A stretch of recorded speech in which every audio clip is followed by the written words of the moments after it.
सांगली सातारा स्थानिक स्वराज्य संस्था मतदारसंघाच्या विधान परिषद निवडणुकीत भाजपचे उमेदवार धैर्यशील कदम यांनी दणदणीत विजय मिळवला आहे.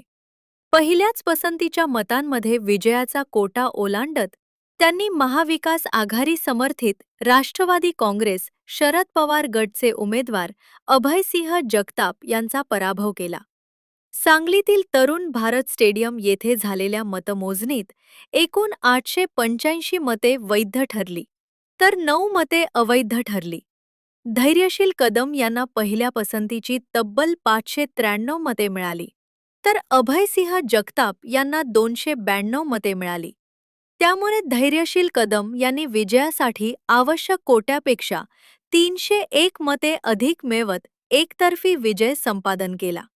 मतमोजणी प्रक्रिया पूर्ण झाल्यानंतर निवडणूक निर्णय अधिकाऱ्यांकडून धैर्यशील कदम यांच्या विजयाची अधिकृत घोषणा करण्यात आली. या विजयानंतर महायुतीच्या कार्यकर्त्यांनी जल्लोष करत फटाके फोडले, गुलाल उधळला आणि पेढे वाटून आनंदोत्सव साजरा केला.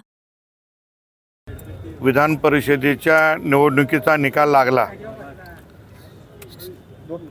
सांगली सातारा विधानसभेच्या निवडणुकीसाठी भारतीय जनता पार्टी, शिवसेना, राष्ट्रवादी पक्ष आणि सर्व मित्रपक्ष महायुतीचा उमेदवार म्हणून मला निवडणुकीला उभं राहण्यासाठी संधी दिली. या निवडणुकीमध्ये आज सर्व नगरसेवक, जिल्हा परिषद सदस्य, पंचायत समितीचे सभापती यांनी महायुतीवर भरभरून विश्वास ठेवून मला विजय केलं. सुरुवातीला ज्या मतदारांनी मला मतदान केलं, महायुतीला मतदान केलं, त्या सर्व मतदारांचं मी मनापासून आभार मानतो, त्यांना धन्यवाद देतो. माझी उमेदवारी निश्चित करताना या महाराष्ट्राचे लाडके मुख्यमंत्री आदरणीय देवेंद्र फडणवीस साहेब, उपमुख्यमंत्री आदरणीय एकनाथजी शिंदे साहेब, उपमुख्यमंत्री माननीय सुनेत्रा वहिनी या सगळ्यांनी माझ्यावर विश्वास टाकला.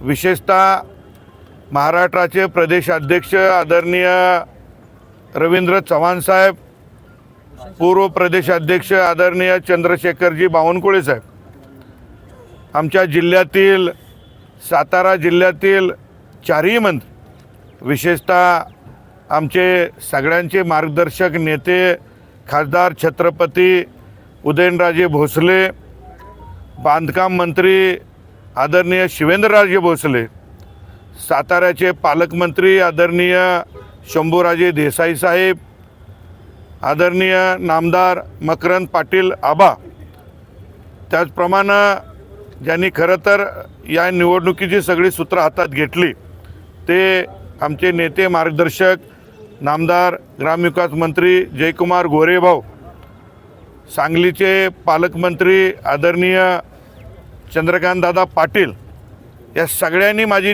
उमेदवारी निश्चित केली.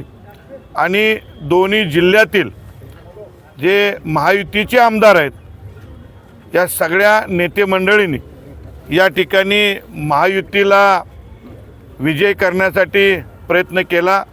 सुरुवातीला मी या सगळ्या नेते मंडळींचं मनापासून आभार मानतो, ज्यांनी प्रत्यक्ष रूपी अप्रत्यक्ष रूपी माझ्या रूपानं महायुतीला कौल दिला.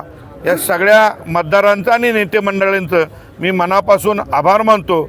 आणि दिलेला कौल मान्य करून सांगली आणि सातारा जिल्ह्यातील नगरसेवक असतील, जिल्हा परिषद सदस्य असतील, पंचायत समिती सभापती असतील, यांच्या ज्या अपेक्षा आहेत त्या पूर्ण करण्यासाठी येणाऱ्या काळामध्ये मी प्रयत्न करेन.